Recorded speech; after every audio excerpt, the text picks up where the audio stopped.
today's Fuck Around and Find Out Chronicles, we're going to have to go to the state of Tennessee, where they passed a law that was certainly geared towards gay marriage. No question about it. But I actually think it's going to have very broad consequences, and I hope I'm wrong. But let me read you the language in the bill.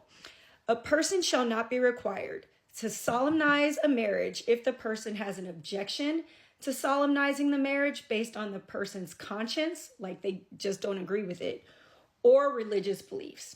All right. Now, we've seen some of this before. Remember when bakers were up in arms because they didn't want to bake gay cakes?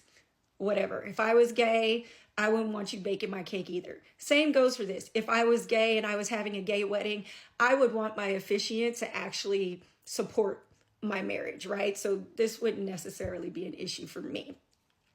But here's where the problem lies that I see. And if there are other people out there, attorneys who disagree with me, I'd love to hear your thoughts. The language in this law is very broad.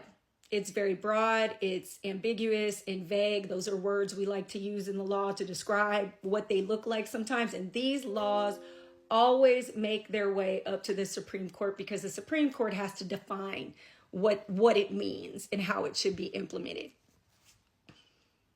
Enter the Dobbs case. So if you don't know, because you've been under a rock, the Dobbs case was decided by Trump's Supreme Court. And in this case, they basically overturned decades worth of precedent when they decided the Roe v. Wade case. In that case, they discussed a woman's right to privacy, and that gave the woman a right to have an abortion. What they did in the Dobbs decision is go, well, yeah, we recognize this right, but we're going to leave it up to the states to determine how they want to implement the laws.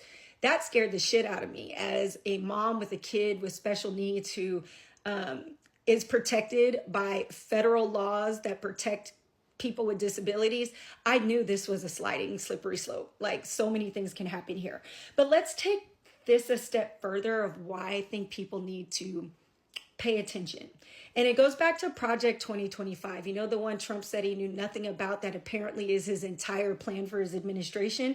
Let me read to you just a couple things Project 2025 says about marriage. Every threat to family stability must be confronted. This resolve should color each of our policies. Interesting word choice. The Dobbs decision is just the beginning. We must replace woke nonsense with a healthy vision, starting with the American family.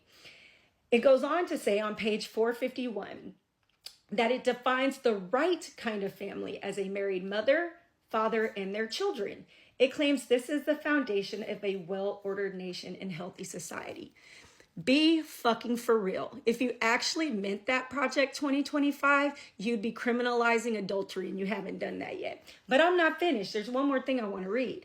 The document says efforts at promoting diversity should be repealed and replaced with policies that support what it calls the formation of stable, married, nuclear families.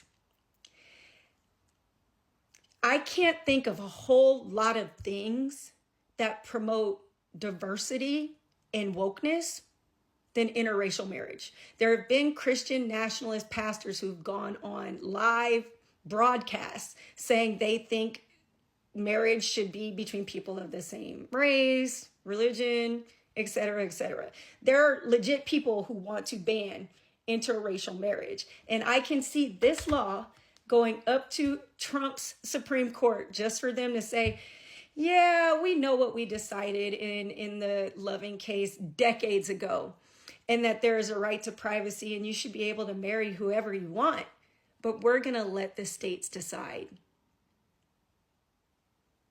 There are literally women dying in Texas because of the abortion ban that they passed. Now we're going to, my projection or thought is that a case like this will make it up to the Supreme Court. Trump's Supreme Court is going to punt it and say it's up to the states to decide. And a lot of people who, once again, thought Trump's policies wouldn't end up at their front door are going to be shit out of luck. I'm going to stand on business with my full chest and say, if these mofos were for real, they'd be criminalizing adultery, but they're not. Start asking why.